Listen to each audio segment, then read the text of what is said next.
everybody. It's Allie, and welcome to our Y&R Chat for Sunday, August 9th, 2020. It's OMG week, and I have got to start out by talking about the biggest OMG of all. Who the heck was that guy on Thursday that was playing Daniel Romalotti? Top story of the week. Who the heck was that guy? I don't remember him at all. I think they cast him for his hair. His hair looked like the son of Danny Romalotti. And, oh yeah, some other news. Y&R is returning with brand new episodes starting on Monday, August 10th. That's tomorrow, you guys. Tomorrow. New apps. Wow. We made it. We made it.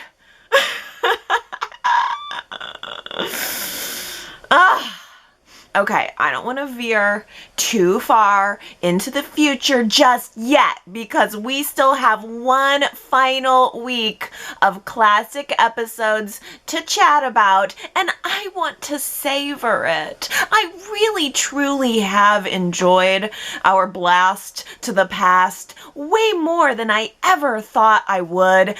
I honestly feel like I'm an even bigger Y&R fan now than I was before, if that's even possible. I love Y&R more than I ever have.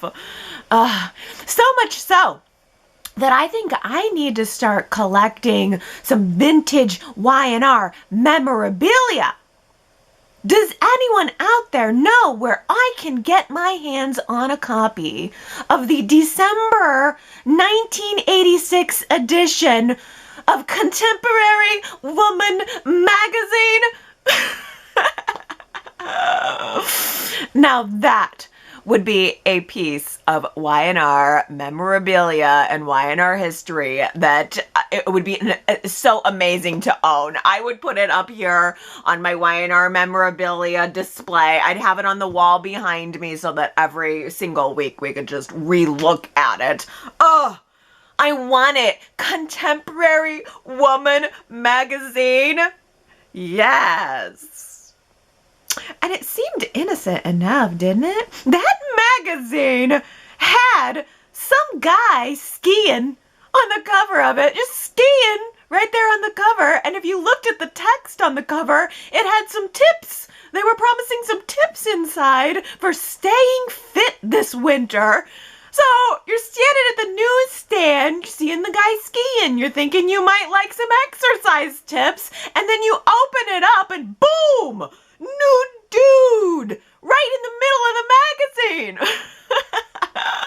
I'm a contemporary woman, but I feel like that was a little bit of false advertising there. Like, I'm just wanting some winter ski tips, and then boom! Nude dude! Oh, I don't know that I would complain though. I mean, I would certainly like to ski down some of those slopes to get myself some exercise. Let's have a round of applause for Paul's bod, shall we? I mean, he was looking good in 86. Seriously, did you see his abs? He was all tan and fit and perfect. Lauren was one lucky woman. But what the hell was she thinking? According to the wiki, Lauren had more than one chance to stop those photos from leaking out. Lauren and Paul took some nude pics, you know, just for fun. They're a hip, young 80s couple. Why not?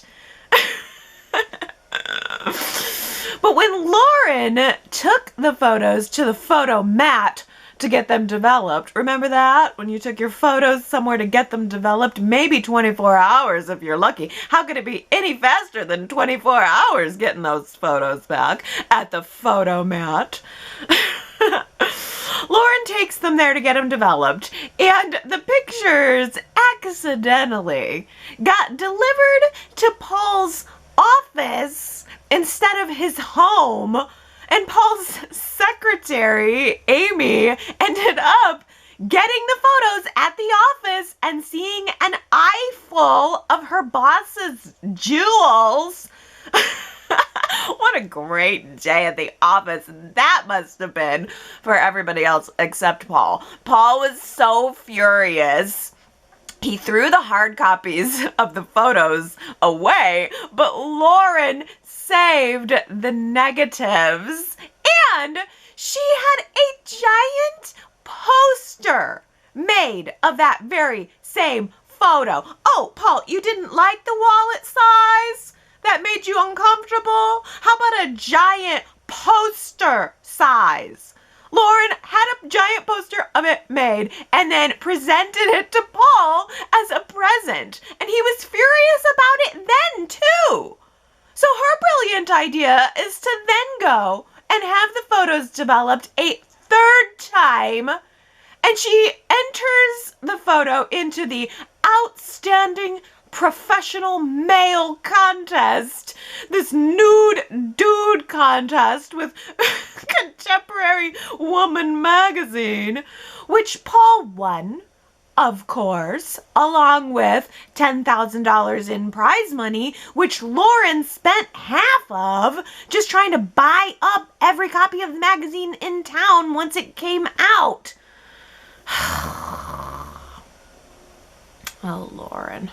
I think Lauren bought up half of the copies of the magazine, and Mary's church group ladies bought up the other half of all of those magazines in town. Did you see the twinkle in Mary's friend's eye when she was presenting Mary with the nude photo of her son in the magazine? I mean, come on, you know those church ladies were wagging with one finger and turning the pages on that magazine with another.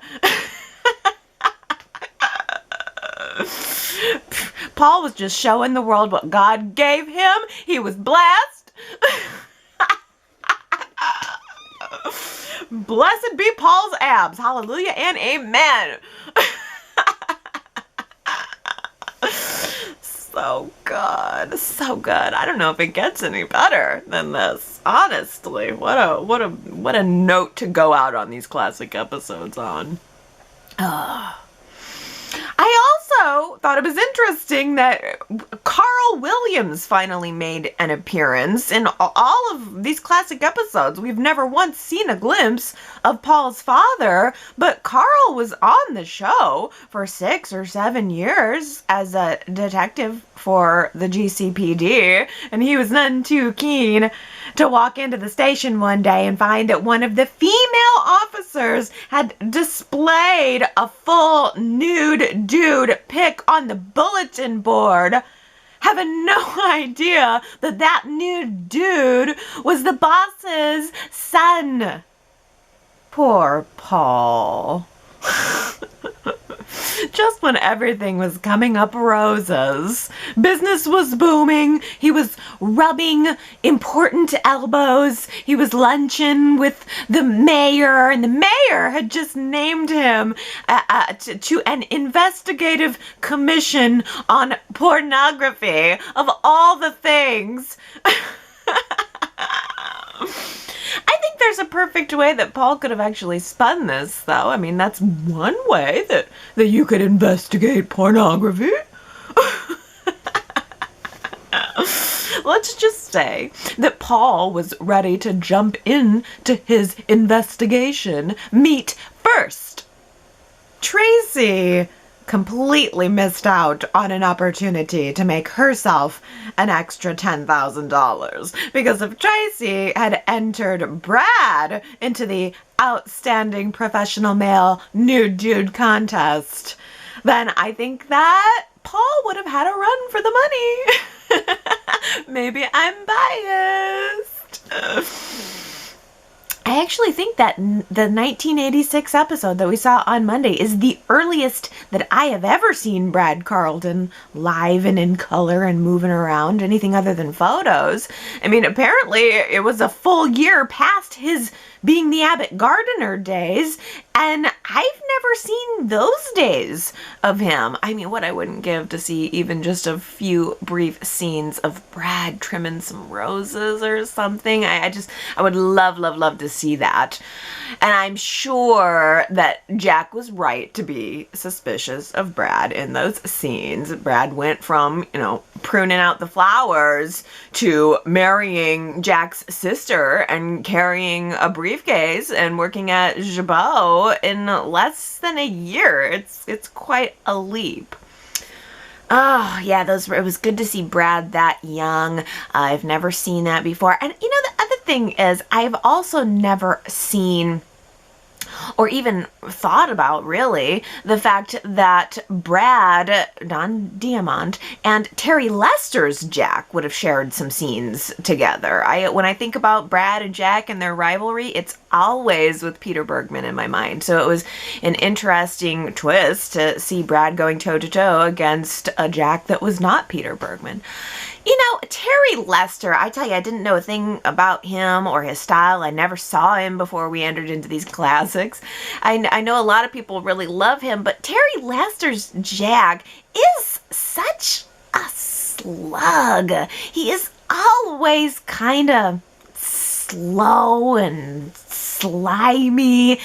Was Jack, here's my question for the people who love Terry Lester's Jack. Was Jack ever happy or charming back in the days where Terry Lester was playing him? Because it just seems like every time I've seen him, he's always being very manipulative, or he's just seeming kind of slimy. I would like to see an episode where Terry Lester's Jack is being charming or in love, or at least genuinely smiling.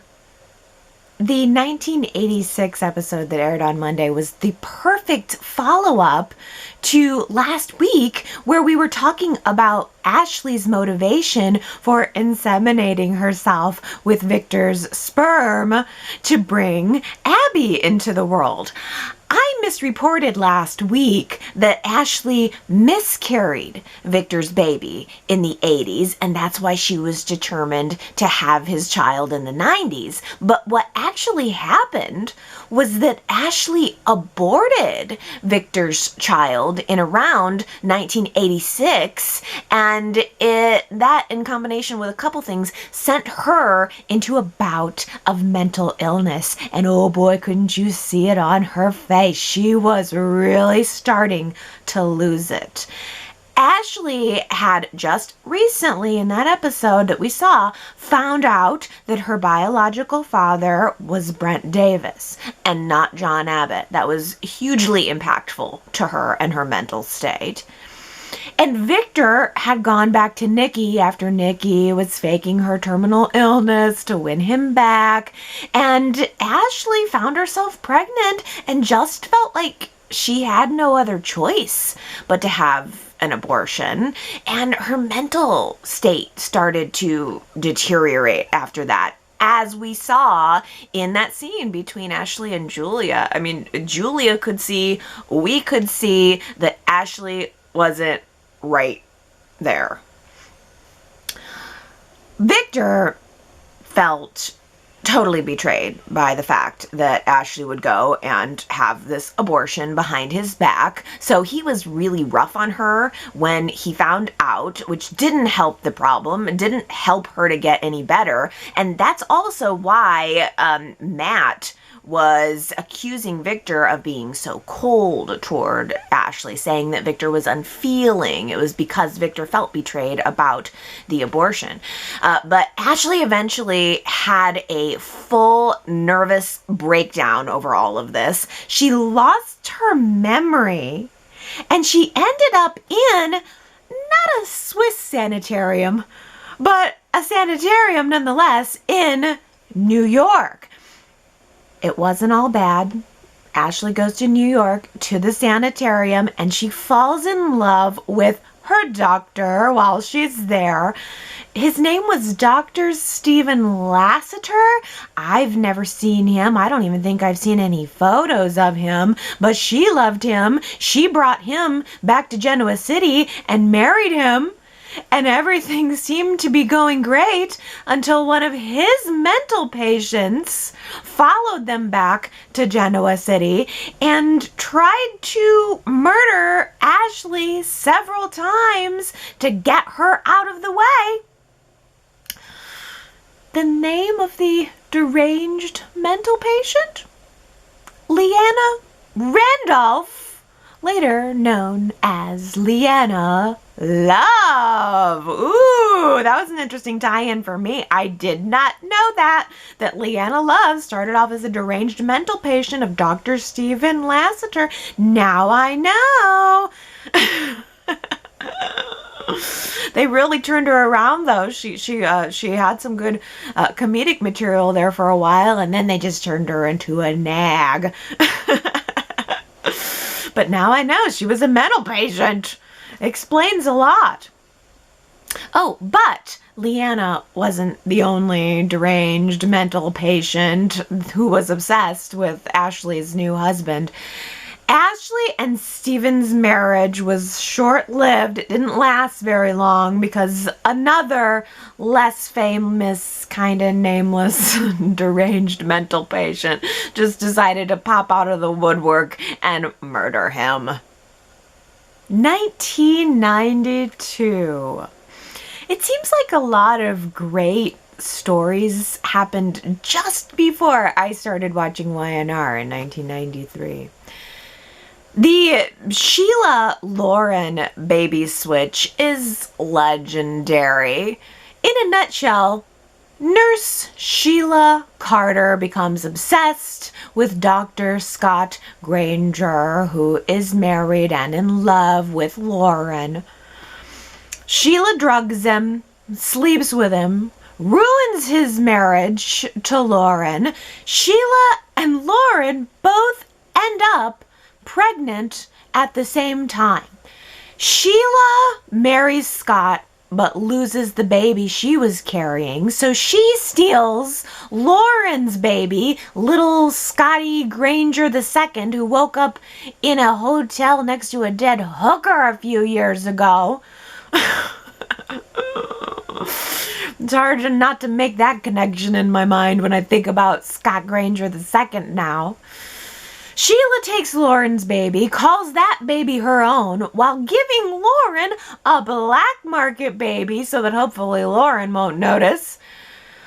But Lauren's black market baby, who she named Dylan, eventually dies of meningitis. Well, Sheila's plan worked out, didn't it? No, actually, no, it didn't, because Sheila's mother got in the way. Sheila's mother, Molly, found out all about these horrific things that her daughter had done, and Molly was intending to tell Lauren the whole truth about her son, that her son was still alive. But in true soap opera form, before Sheila's mother, Molly, could say a word to Lauren, she has a stroke which renders her speechless. Doesn't that kind of figure? That is so soapy right there. Just getting ready to tell the truth and then good stroke, can't speak. The drama.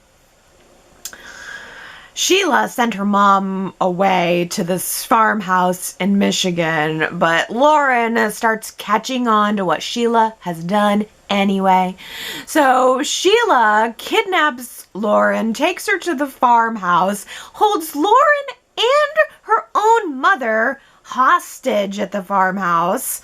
Oh, it was intense, wasn't it? The farmhouse fire scenes were so spooky. They really looked like they could have been straight out of an 80s, 90s Stephen King horror film or a TV movie or something.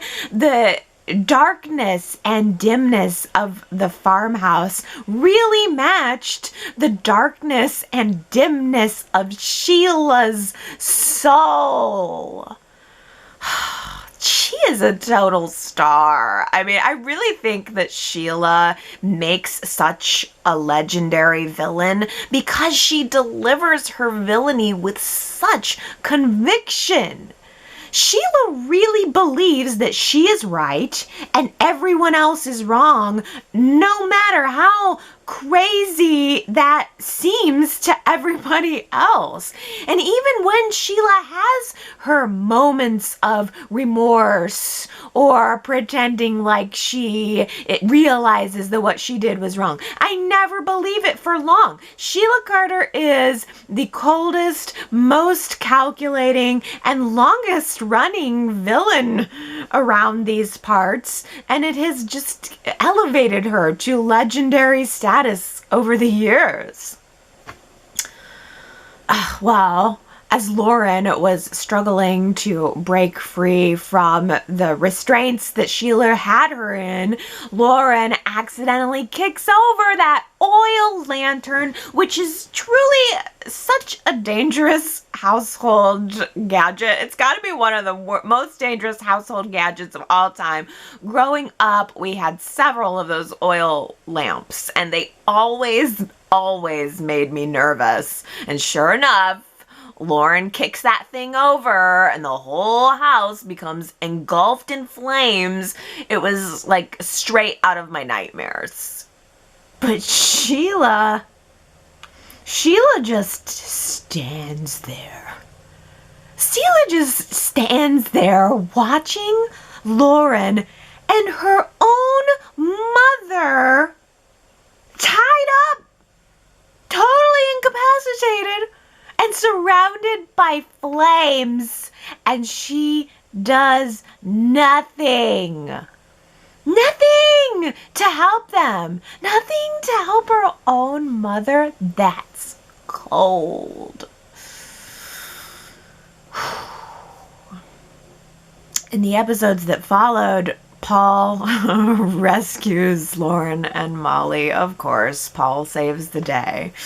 And Sheila has escaped and run off to Los Angeles to wreak havoc on a new family. But nobody in Genoa City knows that. In Genoa City, Sheila is presumed dead by the authorities, or actually I guess that was Michigan, but Sheila is presumed dead because the charred body of that poor meter reader was found in the basement, and everybody just assumed, well, that must be Sheila.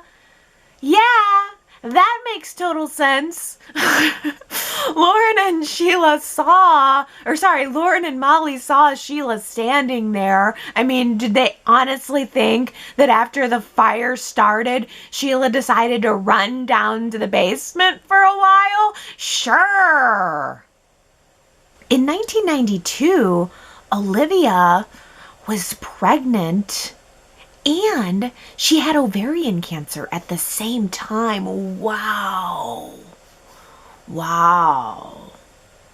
And Olivia had this really horrible choice because she could either have a hysterectomy that would save the cancer from spreading through her body, but she would lose the baby, of course, or she could carry her baby and risk her own life. What a decision. Wow, I didn't remember anything about that at all. Luckily, as we know, Olivia decided to carry that baby, little Nate, and he was born prematurely, but he was safe. And then Olivia decided then to immediately turn around and have the hysterectomy, so both her life and her baby's life were saved. Oh, I wouldn't have minded even seeing some more scenes around that storyline. That's incredible. And then on the other side of the family, we had Neil and Drew in that episode. Neil was encouraging Drew to get back into her ballet dancing again. See, Drew had all of the good storylines. She went from street urchin to ballerina. That is so cool. And I remember reading in my book that Drew used to be a ballerina, but that's the first time I've ever seen her dance. It was so beautiful and so moving, and she was so perfect at it. I just think this is yet another excellent example of how Victoria Rowell used to have, at one point, some influence over the character of Drew, because Victoria Rowell was indeed a professional ballet dancer. I looked it up. That's what she did before she took the role on Y&R. So it's like, in the old days, Y&R was open to working with who their actors were. They would say, oh, this actor has an interesting skill, a different skill. Let's work that into their character's storyline to create something more real and more organic. And it just feels like somewhere along the way, Y&R just decided to throw that attitude right out the window. When you're in a jam, and you need a dead body to be disposed of on the quick, who are you gonna call? Larry Wharton! Yeah! Da-da-da-da-da. That's right, you're gonna call the coolest guy in town. He will ride up on his motorcycle in his leather jacket, and he will drag that dead body into the sewer for you. What a guy.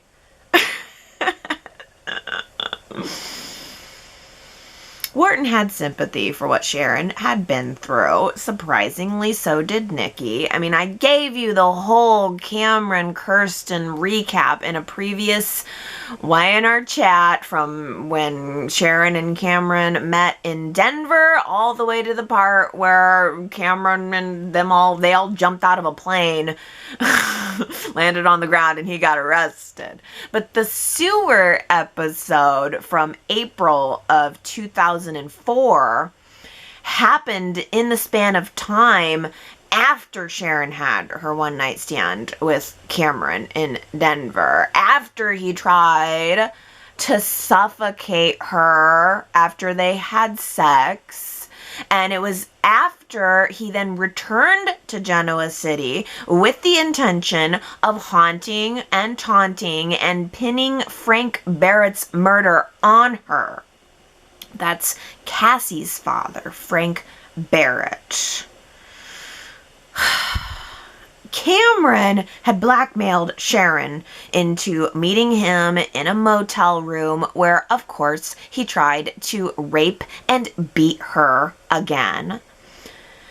And Sharon had to defend herself, so she reached for the only thing that she had in arm's length, which was a champagne bottle. She blasted him over the head with the champagne bottle, thought that he was dead, but Cameron was not dead.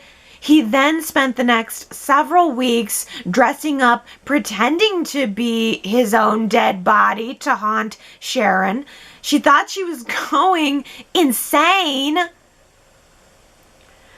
And one day, Cameron pretended to be his own dead body inside the back of Sharon's car. He's laying there like with his makeup on and everything, just pretending to be his dead self in the back of her car. So Sharon called Larry Wharton to help her dispose of the body, and there was a body. There was a body. There was a little switcheroo that happened, but Sharon and Larry only thought that the dead body was Cameron Kirsten's because the man who was covered in rats in the sewer was Frank Barrett. Police ended up discovering his dead body, and ew. Assuming it was Cameron Kirsten, Sharon was on the hook for that. Ew. I could smell that gross, rotting corpse through my screen. Gah! I was so glad that they didn't show his face. Like, I was shocked to see the body in the sheet with the rats on it, and so I was preparing myself for the fact that possibly they were going to pull back the sheet and show his face. I mean, when Sharon was insisting to Larry that she wanted to see this guy's face, she wanted to be able to identify the body, to assure herself that it was Cameron Kirsten, that he was actually dead, I was just hoping that Y&R did not go there. And honestly, I think that if I were Sharon, I would have just let Wharton do the visual confirmation of that one for me. Larry Wharton. Played by David Shark Freilich. That's right. His real life nickname is Shark, you guys. Like, people know that guy and they're like, hey, Shark. That's freaking awesome. He's just awesome. I wish we could have seen more of him. I really wish we could have seen his affair with Jill. I just think that Larry Wharton is another example of a great character where it seemed like Y&R was realizing that they hired a cool individual. I mean, I don't know him, but he seems cool. And then they decided, hey, let's develop a story around that cool individual and we'll work with the actor's personality to give the character some more life. They just don't do that anymore. And when you do something like that, you get such unexpected results. Who would have expected Larry Wharton to be on the show for as long as he was? Who would have expected David Sharp Freilich to become a soap star? But the character totally worked. They put effort into it. And it was very similar, I think, to the Bobby Marcino dynamic in a way. It seemed like in 1990, or sorry, it was 2004. In around 2004, Y&R was giving us some guys who seemed like they were from the streets of Genoa City. Some guys that we might know. The show was maybe steering away from the stories of just the upper crust, and we were getting these wise guys with hearts of gold. Did you see the way that Brittany's face lit up when Bobby stopped by her apartment, and right when she opened up the door, he just looked at her and said, "Hey, beautiful." And he said it so effortlessly, just, "Hey, beautiful." I think Brittany needed to feel beautiful in that moment, and Bobby genuinely saw her as beautiful, even though she had this scar on her face that was pretty brutal. I mean, we've seen a lot of Brittany Hodges in these classic episodes, and I think that's the first time that we've seen Brittany's scar. You gotta admit that makeup holds up. That makeup was good. The makeup team did a good job with that prosthetic because it looked real and it looked real painful. I think that Brittany even had multiple plastic surgeries to try to get that reduced, and they weren't all successful. I mean, they stuck with that scar. She had that scar for a long time in varying degrees. They did not just make it magically go away. Ugh.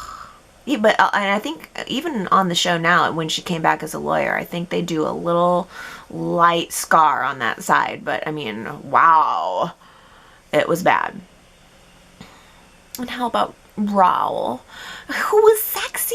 I really think Raoul and Brittany would be good to bring back. They'd be about Billy's age, Mac's age. I mean, they'd be some good people to bring back on the show. And Raoul was hot, and I thought he was really sweet there, asking Danny Romalotti to give Brittany a pep talk.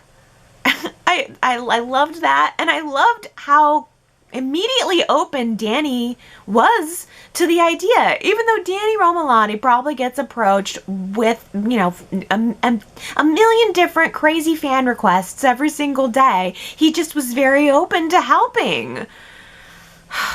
I guess he was just feeling charitable. After that kid who was sitting there calling himself Daniel, but who was definitely not Daniel, walked out on him. I was so floored by that. Mom, like, what? I don't remember there ever being anybody other than Michael Graziadei playing that role. But the actor who we saw in that 2004 episode, his name was Cam Gigandet. I think that's right. He's very hot today. I Googled him, and he's really, really good looking. You should look him up. He just was not looking all that hot there in 04. I don't know what Y&R was thinking. I think they were just so focused on casting the part of Danny's son's hair More so than casting Danny's son. They said they were lining up the actors to interview him. They saw that guy and they said, yep, he has the right hair to be Danny's son, so let's go with him. So technically, Thursday's episode was not Lily's paternity secret reveal like I thought it was going to be. But it was still a really great episode. Crystal Khalil was the best she's ever been right then and there. Crying and screaming her throat out. And then Drew's dramatic fall down the bookshelf. That was definitely worthy of the OMG title. Yes. And not to be a snobby fan about it all, because I'm not some like super fan, big time expert on everything the Winters family, but it's right, but the Winters family was the family that was being developed right when I started watching the show, so I do feel like I'm connected to them. I do feel like they were the new family and I was the new viewer, so I felt like I understood them, and I feel like in order to really understand the impact of this particular episode and of Lily's paternity reveal in general, you have to understand how long that secret stayed brewing beneath the surface. Malcolm and Drew had their infamous cold medicine rendezvous in 1994, and that Thursday classic episode that we saw this week aired originally in 2005, and I think it might even have been 2006 when the real truth came out to both Lily and Neil. So that paternity secret, you have to understand, sat there for over a decade. And all of the fans knew it. I mean, we didn't have confirmation via the indisputable soap opera paternity test. We didn't have that. But the fans knew it for 10 years. 10 years before the writers actually decided to go back in and write it out. That has got to be the longest kept soap opera paternity secret that wasn't a retcon, that wasn't something they came up with later. It happened. We waited 10 years and then we got our payoff. And oh boy, was it a payoff. When angry Malcolm came back from being presumed dead in Africa, he started pressuring Drew to get that paternity test. Drew had spent the past 10 years praying that that day would never come. So, as an insurance policy for herself, Drew had 2 tests ran just in case. She had one that was real and one to show Malcolm just in case the other one didn't give her the results that she wanted. So in that scene that we saw on Thursday from 2005, it was Malcolm bringing Lily up to speed only on the part of the story that he knew about. And I thought he did a really good job of explaining what had happened all of those years prior. I mean, I remember it was cathartic at the moment because this is something that happened 10 years ago and I remembered it and we're finally talking about it. And I was so glad that Malcolm immediately took responsibility for it all because I always felt creeped out. I liked Malcolm, but I felt creeped out by the fact that he would go through with having sex with Drusilla when she was so obviously intoxicated. And Lily clearly felt that way too. She was horrified. learning what had happened, but not even the whole truth about what had really happened. Ugh. See, in 1995, when Lily was born, Malcolm and Drew specifically decided to not have that paternity test. They specifically decided to not even open that can of worms because, you know, after all, it was a mistake. It was this thing that happened. It was bizarre, and they didn't want to hurt Neil at all. But in 2005, Malcolm had been through some stuff in Africa. I mean, he came back a different guy. He had taken some stock of his life, and he decided that he wanted to know the truth if he had a daughter.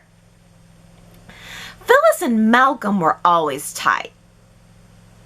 And Phyllis and Drew were always at odds. So Phyllis caught on to the fact that Drew was having some tests run. Phyllis is no stranger to the paternity test. She's had a couple of them. She's fudged a couple of them. And Phyllis, furthermore, just can't keep her nose out of anything. So Phyllis put together the pieces about the big secret that Drew was hiding, and Phyllis felt the need to torture her with it as much as possible. One day, Phyllis and Drew are arguing, and Lily overhears it all. Lily learns the truth about the truth about the lie, right then and there, overhearing her mother and Phyllis arguing about it. Well, Lily then decides to open up an email so that she can send Daniel a letter to vent to him about what's going on, what she's just learned. And Lily accidentally types D-A-D, Dad, into the to line of her email instead of D-A-N, Daniel.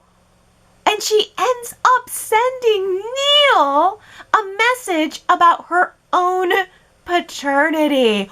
What a great way to make that happen, Y&R. I love that. I love that so much. It's so innocent and so easy. How easy is it to type the wrong name into an email and then you accidentally blow up this decades old secret? I wish we could have seen that episode. That would have been explosive. Because when Neil found out the whole truth, he was devastated. It destroyed Neil and Drew's marriage.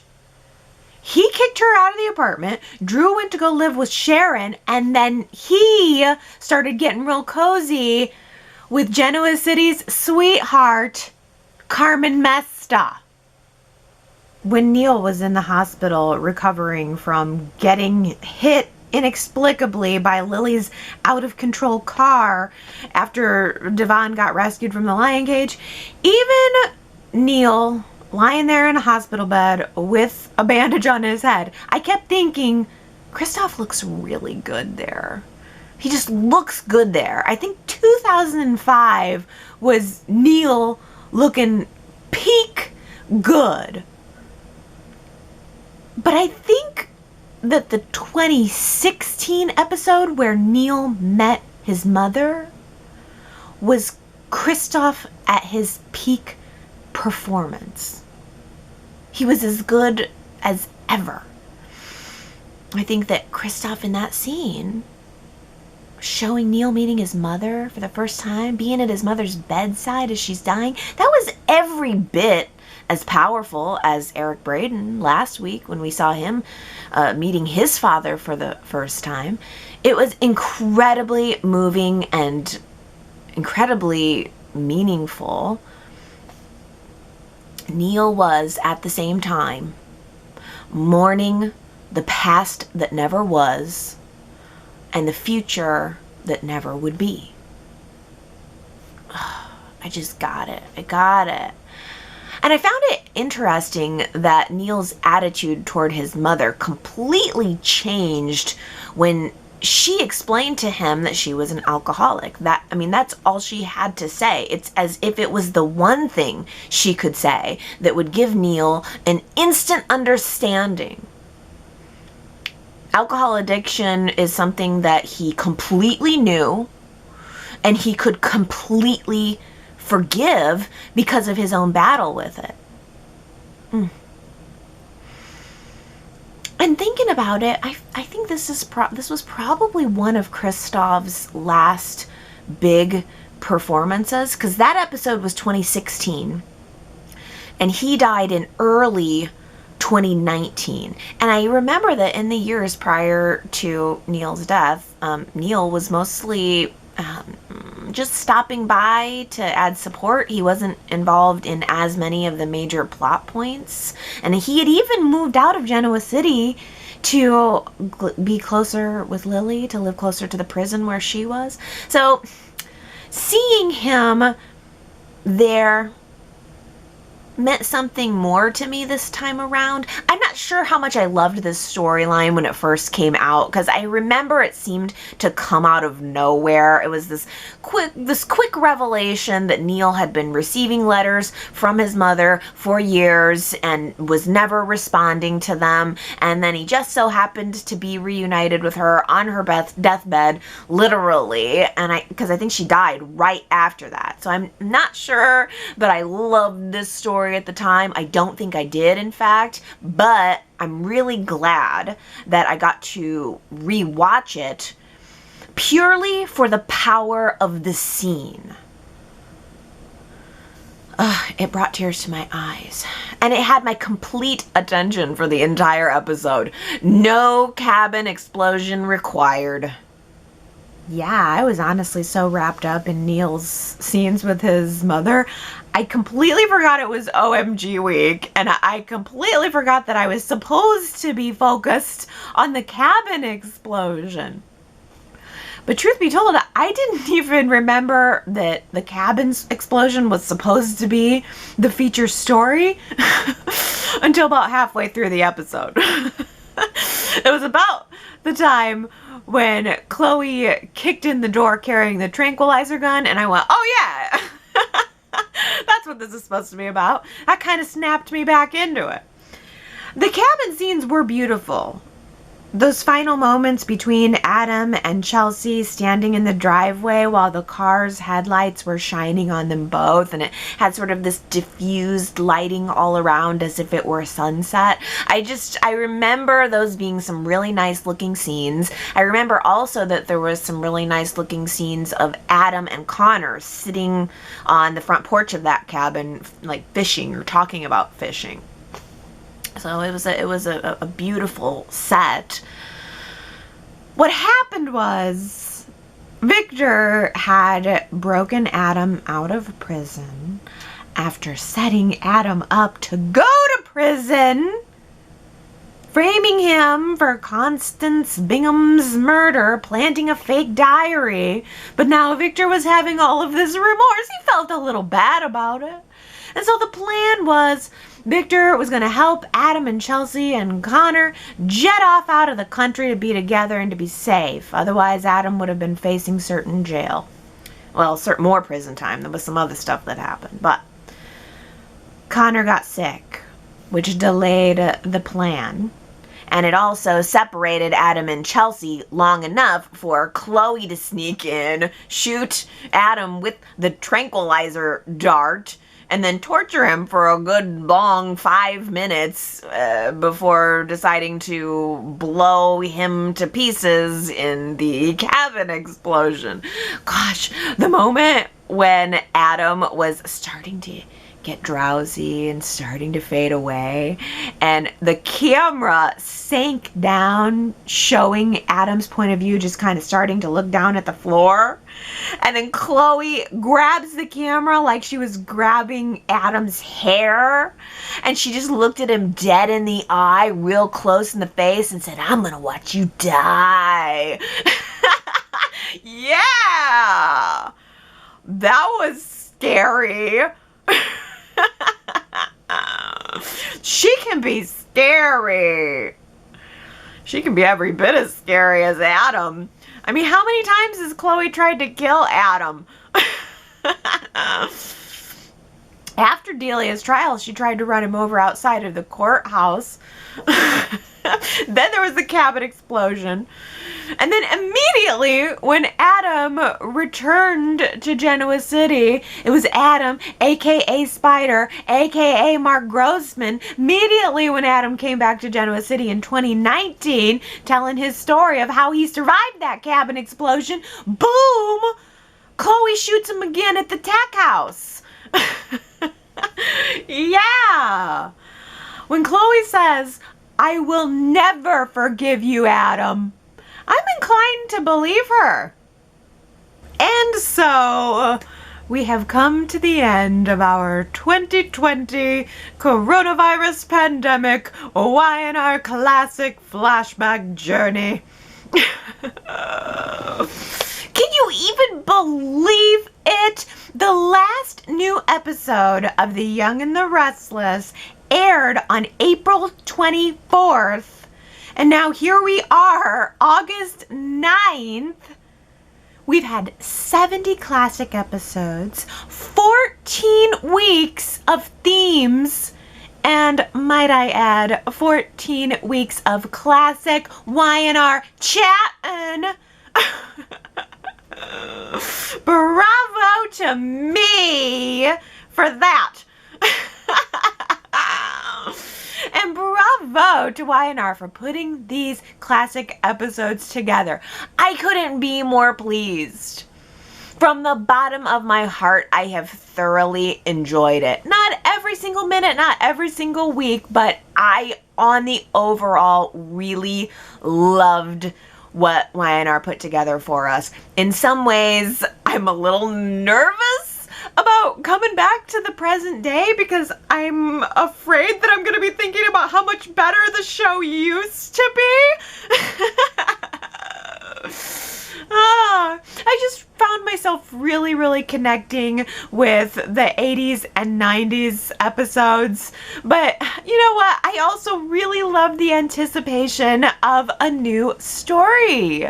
The twists and the turns that are there for us on a daily basis.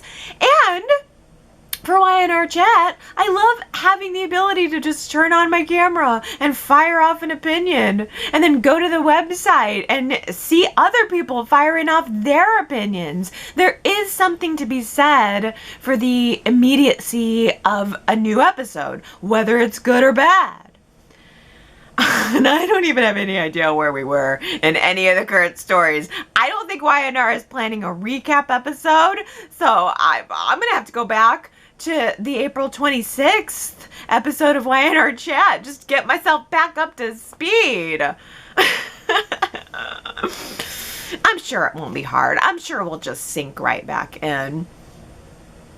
I mean, from the few episodes of The Bold and the Beautiful that I have seen, I feel prepared that the show will look different. I think we all need to prepare ourselves for that.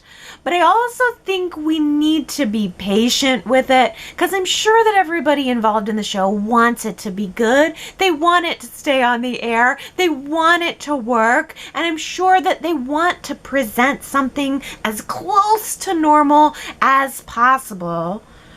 So I think we're going to have to give them some allowance for the unusual circumstances that they're working with and working under.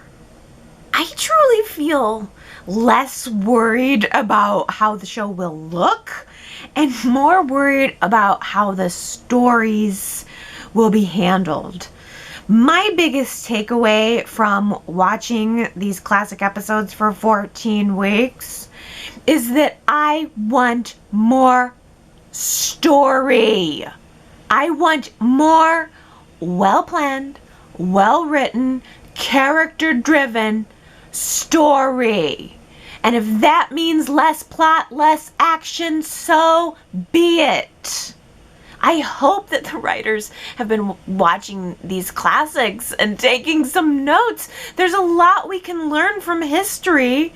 And I think that Y&R and soaps in general are poised to really come out of this crisis on top. People are craving new content right now, and soaps are giving it to you on a daily basis. There is a huge opportunity to draw in viewers daily into the lives of our characters. I think that if Y&R gives our characters and our actors thoughtful material, there's a huge opportunity to get some new people interested. I hope Y&R gets a lot of new viewers as these new episodes start to air, and I hope that the current viewers give it all a chance and stick around for the ride. Gosh. Wrapping up. Wow. I can't believe we're here. I want so much to say thank you again to you guys for sticking around for Y&R Chat through the production halt. I remember feeling afraid that we weren't going to have anything to chat about. I remember having machinations of myself with all of this spare time. Like, oh, I'm going to have a ton of time. No. Y&R kept us busy. Y&R kept me busy. And they kept me happy and engaged. Do you remember how bummed we all were in March and April when we heard that the show had halted production? And then do you remember when we watched that last new episode? Those were some pretty dark and uncertain times. I mean, hey, the world can be crazy. The world's always going to be crazy.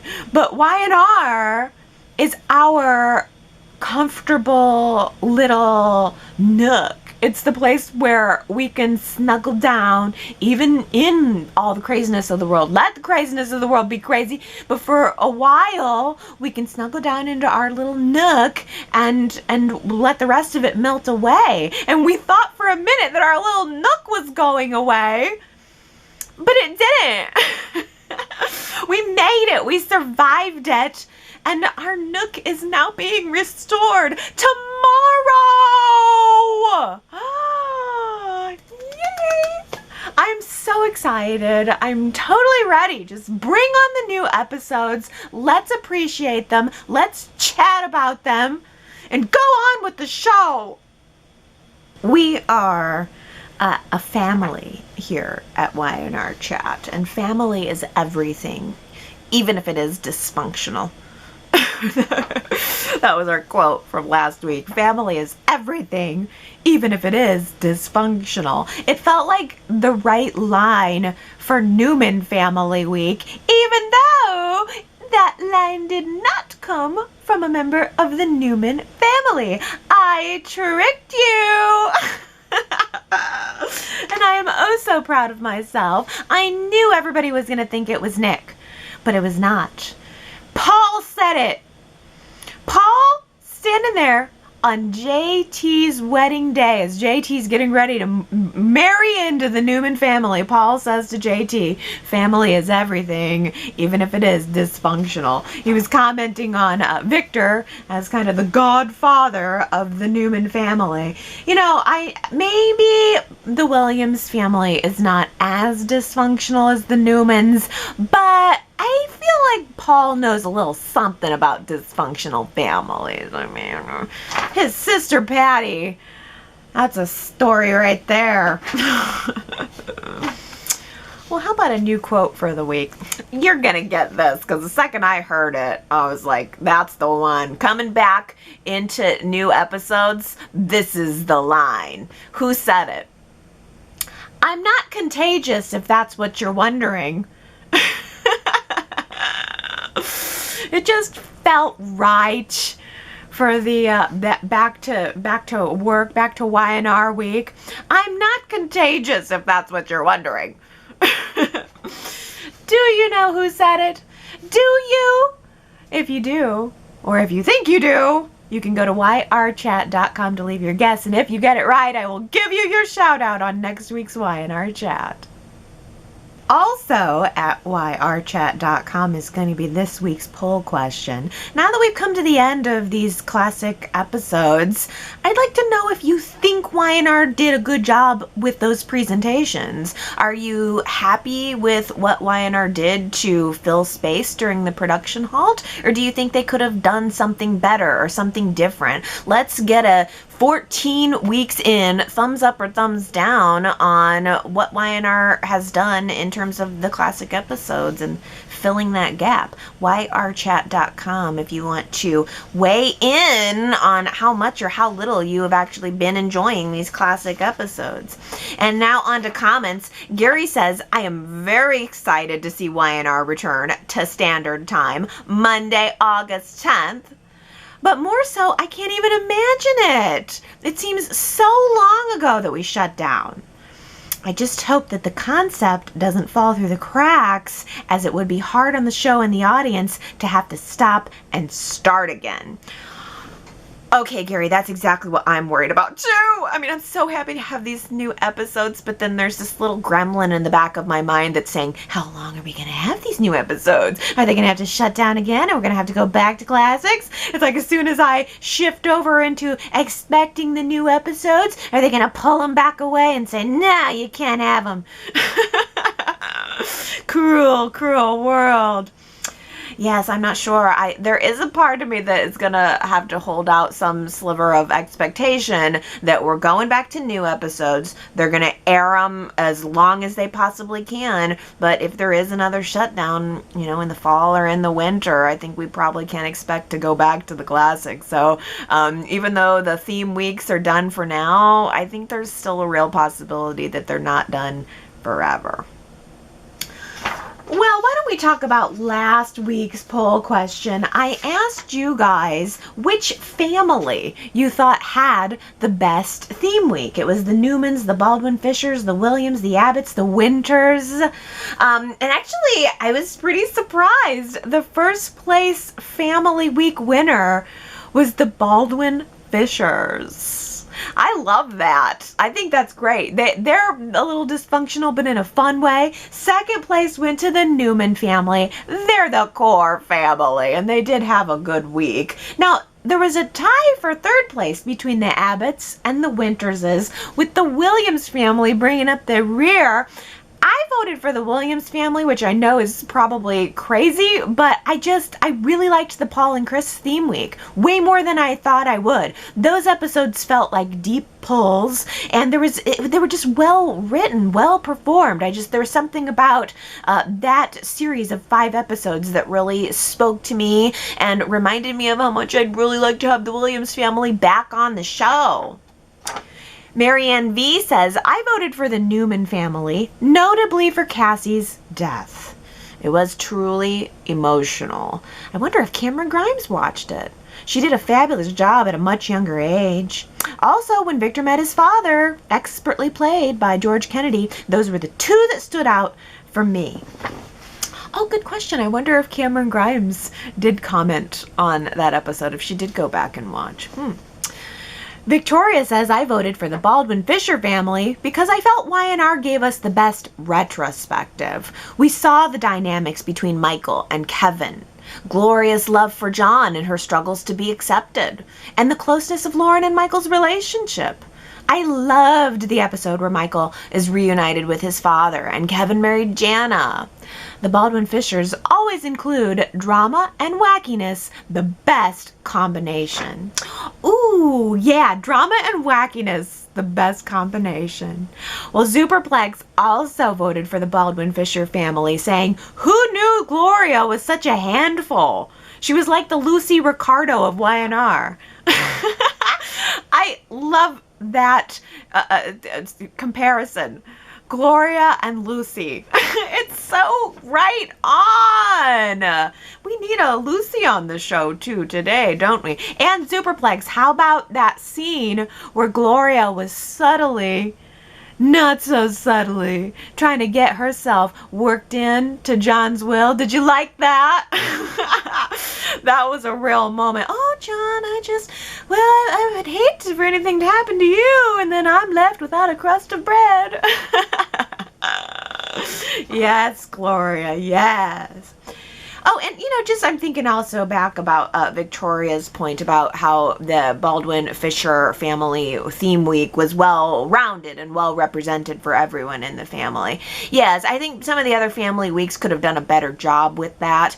But I think maybe that's also another one of the reasons why I really liked the Paul and Chris theme week, because I felt like we really had a good package. I mean, we really went through the evolution of that family and that relationship. It went chronologically. It felt like, oh, this was a good unit, I mean, whereas, the Winters family, I think those were all good episodes, but a lot of the episodes that aired, I thought, well, why'd they pick that one? They could have picked this or that or the other thing. It seemed like maybe during Winters family week, they were struggling to find episodes where everyone was in the episode. Like, they really wanted to get all the members of the family in the episode, so they aired it whether it was really fully representative of the family or not.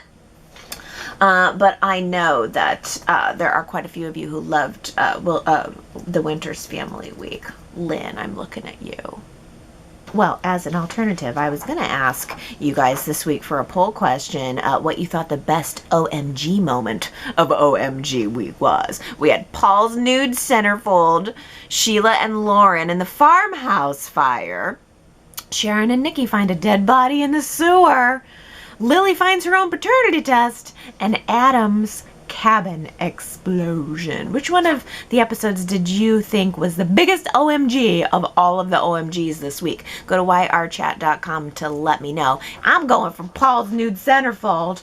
But I'm guessing that Ellen is going to vote for Adam. Ellen says, hey, I remember Jack and Adam's close friendship very well. How is it that since Adam was found to be not dead and returned to Genoa City, Jack has barely acknowledged Adam's existence? Okay, writers, we saw this classic episode with Jack speaking up for Adam. Now you need to revive the Jack and Adam relationship. Adam will need a confidant since he supposedly accidentally pushed what's-her-name's father out of a hayloft. Let's see some better, more nuanced storytelling. Yes, the scene on Friday where Jack is storming the ranch, trying to talk, reminding us about his closeness with Adam, even going so far as to tell Victor that he thought of Adam as his son, and now flashing into 2020, Adam and Jack barely have anything to do with each other. It's really sad because the specialness of Adam and Jack's relationship really balanced and added that extra dagger into the fact that Adam didn't share that closeness with his own father. So yes, I'd love to see Y&R get back to that. Overall, I mean, the 2019-2020 reincarnation of Adam, the bringing him back onto the show could have been handled better in a lot of ways. I would also really like to see Y&R step it up and give us some better storytelling and better acknowledgement of the pasts of these characters, especially Adam. Wow, Victoria says, wow, I think I saw Laura Lee Bell's mom, Lee Philippa Bell, in the GCAC restaurant. She was co-creator of the soap with her husband, Bill Bell. She had an influential TV show in Chicago which dealt with social issues. These issues gave the Bells many ideas for Y&R. How nice to have her pay for Paul and Chris's meal as a nod to her husband. Oh, yes, I know. She looked really good there, too. She just passed away recently, not that long ago at all. But that was a really sweet little scene, and I had forgotten that it was there. Just Paul and Chris getting their meal paid for by a nice lady who said that they reminded her of her and her husband. And then we flash over to seeing Ms. Lee Philip Bell looking very beautiful there. We have so much to thank her for, don't we? It's interesting because as I mentioned last week, I've been watching Dynasty, and I noticed right away that in the opening credits of Dynasty, it looks like it was a husband and wife writing team who started the show. I don't know that much about the behind the scenes of it, so I can't give you super duper details, but I found it to be interesting that it almost seemed more like husband and wife writing teams were a thing back then. I mean, Y&R was a husband and wife writing team. I wonder why that's not as prevalent anymore. Also, quick Dynasty update. I'm sorry, but season 2 is a real turnoff to me. I made it all the way through season 1, felt like season 1 was something real special, and much to my aghast, Joan Collins kind of is ruining it for me. I can't believe I'm saying it because I expected Joan Collins to be the thing that really blew my mind and drew me in, but no. It's just that, and it's not just Joan Collins. I think it's the addition of the character. You could tell they were trying to make it more dramatic for dramatic's sake, whereas season 1 was just much more character driven. It felt like they were really doing something there. I really felt like I was getting a sneak peek into a family, and now it's just all about the plot points and new characters, and they got rid of, you know the drill. Something jumps the shark, and I'm very surprised that it just jumped the shark with Joan Collins and Heather Locklear. I mean, those were the things I thought were going to be big draws of the show, and now here I am ready to jump off. But Ellen suggested Knots Landing. Never would have thought of that. I do need to look into that because the guy who plays Jeffrey Bardwell apparently is in that show. Ted Shackelford, is that it? Yeah, I gotta check that out for sure. Yes. The other thing too is I noticed that season 2 of Dynasty had Aaron Spelling's name attached to it, which was not on season 1. And I don't know, I think maybe I'm not a big Aaron Spelling fan. Although maybe I should go back and watch some Beverly Hills 90210. Maybe that would give me my 90s kick. Oh, all right. Back to the show. Diana says, I didn't realize there was a different actor that played Daniel at one time. I wasn't watching then, but I've never seen him before. Good looking guy. Was he on the show very long? Where was Michael Grisiade? I don't think this guy was on the show very long at all. I think it was a very fast recast, and I don't think there was anything wrong with the guy who was playing him. It wasn't that I thought he was bad in any way. It was just so shocking because I didn't remember anybody but Michael playing that role. Astra says, what was going on with Daniel's 70s mustache in the 2016 episode? That was shocking, wasn't it? Seeing him walk into the scene on Friday, and it's like, oh, that's probably the last time we saw Daniel. And he had this, like, it kind of gave me a cowboy, like a Western vibe. I don't know what the name of it was, but it was a mustache that connected into a beard. I kind of like it. It says to me that this is somebody who cares about his style, and he likes making a little bit of an offbeat statement. I like it. I also noticed that he had a tattoo of a mustache on his finger, almost so as if he were to put his finger up over his upper lip, there would be a little mustache there. I think that's the joke, that's the gig, and I thought, oh, isn't that original? Isn't that cute? He's a unique actor, and he always was, but it just more so as time went on. He really, it just seems like a cool person. So why doesn't Y&R pull him in and be like, hey, let's get your vibe. Let's work that into the show. I think that would go over really, really well. I kind of would like to see some more Daniel, and I bet you that it was 2016 was the last time we saw him.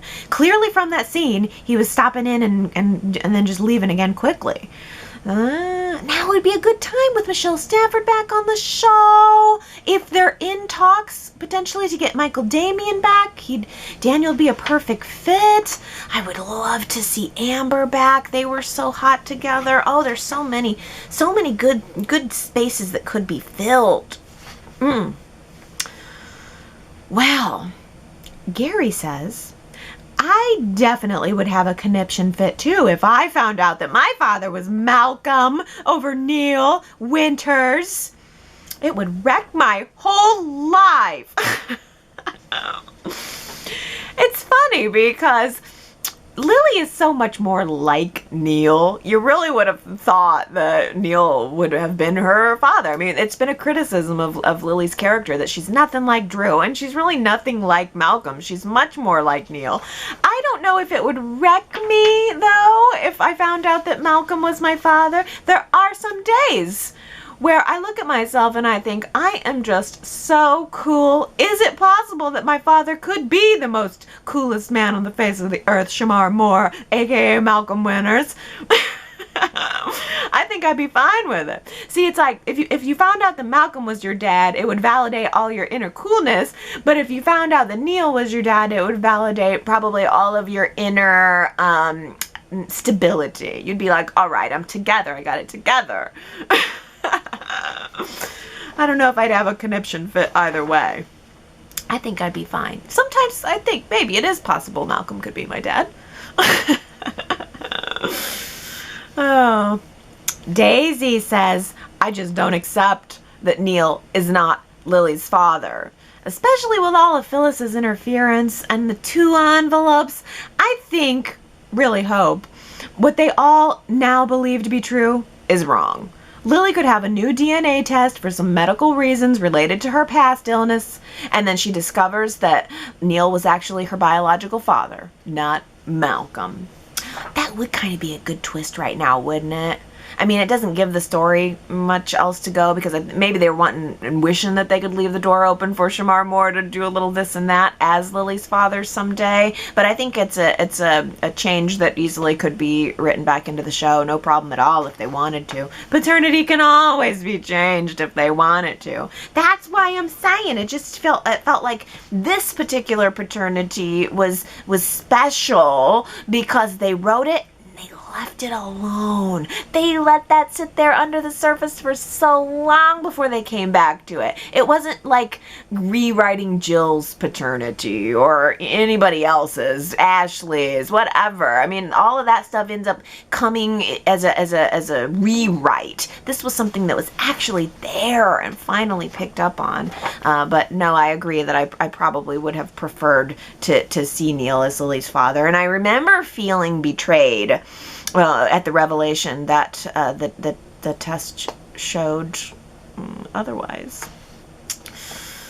Well, Daisy also says, what type of woman would secretly enter her husband into a nude photo contest? Lauren really should have served time. And who puts nude pictures up in a police station? The woman that did that should have been suspended, if not fired. Can you imagine if Nikki did something like that to Victor? Short of never being heard from again, Nikki would end up on a remote island somewhere. In any event, I believe this was the end of Paul and Lauren's marriage. Daisy, I was thinking the same thing about how totally inappropriate it is that Lauren did that, but also how totally this storyline would not fly today. Can you imagine? I mean, let's imagine that Summer enters Kyle into a nude dude contest. No way. I mean, it would be outrage over, I mean, like, no way. That's a total violation of Kyle's rights and his privacy. I mean, it would play out as a totally different story today. I mean, the Centerfold thing just was kind of like tongue-in-cheek in the 80s, but now, oh my gosh, there would be a ton of repercussions. Like, and it would just be like a selfie. And Summer and Kyle did some nude pics on their phones, and then Summer accidentally sends it out with a press kit for Chabot, and then boom, oh, that would be accidental. That's the thing. Lauren didn't do it accidentally. Lauren did it on purpose, so Summer would have to send it out. I don't even know why. I don't even know how to make the leap logically into her wanting to do that today. Accident would be maybe a little bit of a kind of story, but if let's say Summer did it intentionally to a contest for Kyle, oh my goodness, outrage. Diana says, I liked seeing Paul's father, Carl, on the show the other day. He was a good character. And I always liked the father-son relationship between Paul and his dad. I also enjoyed their partnership when they worked together. Carl Williams is a character that I predicted Y&R would bring back this year. He has amnesia, so it would be easy to bring him back on the show, and he's still alive. It would be fun to have him return, even if it is for a short time. It would be very realistic that Paul, who was a detective, would want to find his father, with whom he was always close with. Yeah, I don't have a lot of affection for Carl. I found it odd that he was missing from these classic episodes, and would be absolutely fine to see him for a couple episodes now. I felt a little betrayed and icky when he came back and had amnesia, and he just really didn't want to have anything to do with Mary or Paul. He had a whole nother life, and he seemed much more interested in that. So I remember him, and then I remember feeling turned off by him when they did the amnesia storyline. I don't know that he ever got his memory back, but it would be a way to bring him back now, is to make those memories slowly come back to him and then want to have a reunion with his son. Ambrini says Melody Thomas Scott was on The Talk on Monday to talk about her new memoir. She seems like such a sweet person, and if you miss it, you can watch it online for the next few days in the US and Canada. Yes, I missed it. I didn't see her on The Talk. And also, Ambrini says the Y&R segments on The Talk are never long enough. Yeah, I have seen, the few times that I've seen anyone on The Talk from Y&R, I've always thought, oh, you're just scratching the surface. I want more. I didn't catch that, though, darn it, and I wish I would have. I would really be interested to have Melody Thomas Scott's book for my display shelf here. I'm sure I'll get it. I need to read it. We should all read it. The title of the book is Always Young and Restless. And then it's going to be released on August 18th. So this is perfect timing with the show coming back. And then she's going to have her book released. Yeah, let's get it and let's read it, you guys. Yes. Oh, well, Sandra coming in here with, I think, a great question for the week that I really hope that you guys participate in. Sandra says, your favorite part, scene, memory, or episode of the Y&R Classics? Give it to us.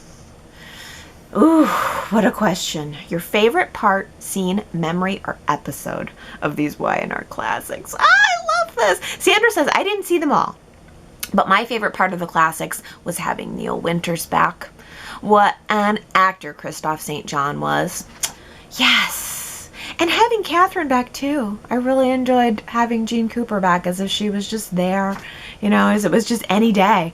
She was on the show for the entire time that I watched, as was Christoph, and that's a really great answer to that question. Just that, you know, those fleeting moments where you allow yourself to think, oh, they're just there. That's just Catherine. That's just Neil. They're just still here.